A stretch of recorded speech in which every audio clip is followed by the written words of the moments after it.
Oui, ben, on peut se tenir à... Oh. Vous voulez me donner le bras? Ah, je veux bien, parce que voilà. je ne suis pas très sûre de moi. Bah écoutez, c'est pas la peine de prendre les risques. Hein. Non, pas la peine de prendre les risques. Ah, mais non, il y en a encore. Bah, tenez, il y a des barres de ce côté. Ah, voilà. Oui, ça c'était...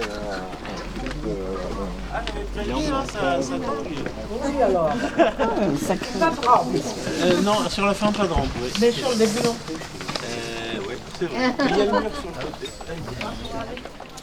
Je me suis inquiété tout le monde. Alors, j'ai pas compté combien il y avait de... Bonjour. J'ai pas compté combien il y avait de personnes dans le groupe. Tu penses qu'on ne rentrerait pas tous? Si, on va tous rentrer. Si. Je risque pas d'en perdre entre temps normalement. Il y a personne qui me reste chaque personne. Pour l'hydromel, qu'est-ce qu'on a? On a les sucres du miel, on a les arômes du miel et on n'a pas d'eau. C'est pour ça qu'en fait le miel se conserve si bien.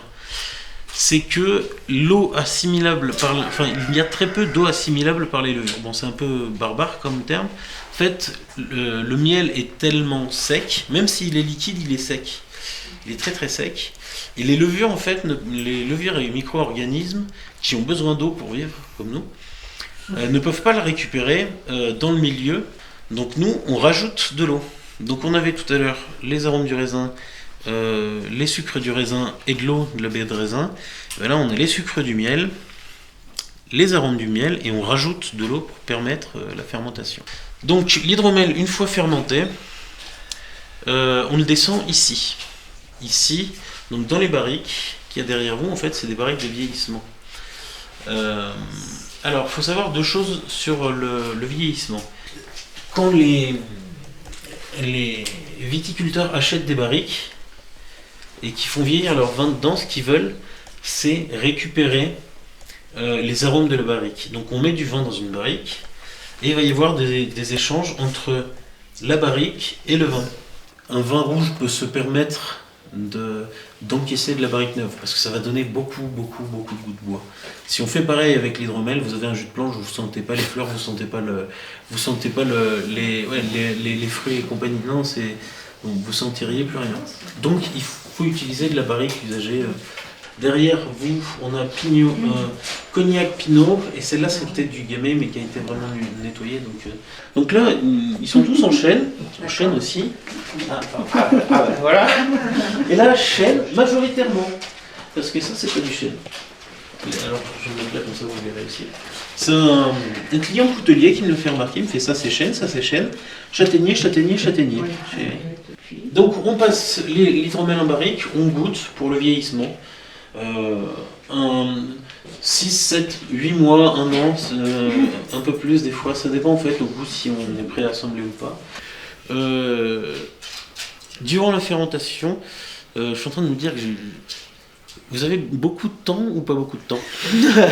Parce que soit je rentre dans les détails, n'hésitez pas à me couper aussi si vous ne comprenez pas un truc, ça je ne l'ai pas dit. Encore trop soif.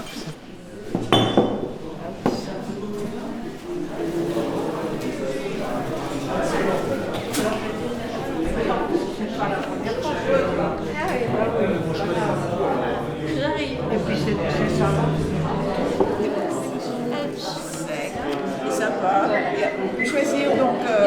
Je vais vous expliquer toutes les différences. Ouais, d'accord. Et vous pouvez tout goûter aussi. Donc après, au niveau des hydromels, il y a différents hydromels. Vous aurez le sec dans lequel vous aurez le moins de sucre résiduel et le plus d'arôme. Donc on va dire, il vaut mieux commencer par le sec pour la dégustation. Après, vous aurez le demi-sec qui sera un peu plus sucré et vous aurez le doux qui sera très sucré. Après, vous avez l'hydromel madérisé. C'est un assemblage d'hydromel vieux que j'ai fait. Quand je dis vieux, donc c'était des hydromels faits il y a 40 ans par mon grand-père, d'autres il y a 25 ans par mon père. Et je m'en suis servi pour ensemencer des fonds de cuve qui avaient 4-5 ans. Donc l'hydromel, quand ça vieillit, ça s'oxyde et là vous avez vraiment un goût de Porto, ce qui est intéressant. Enfin, moi j'aime bien. Et puis après, en début d'année, on a créé les fameux cocktails dont certains connaissent.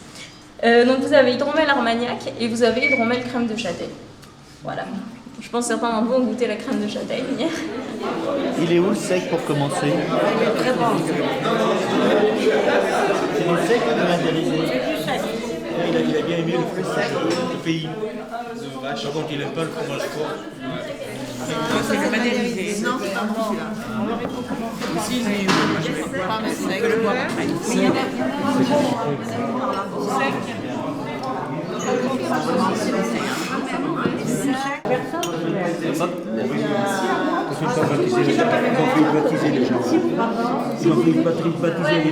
Oh, baptisé à l'hydromel, c'est pas mal.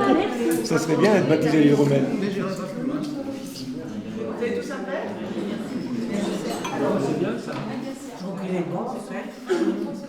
Tu vois, tu t'en voulais pas beaucoup, hein.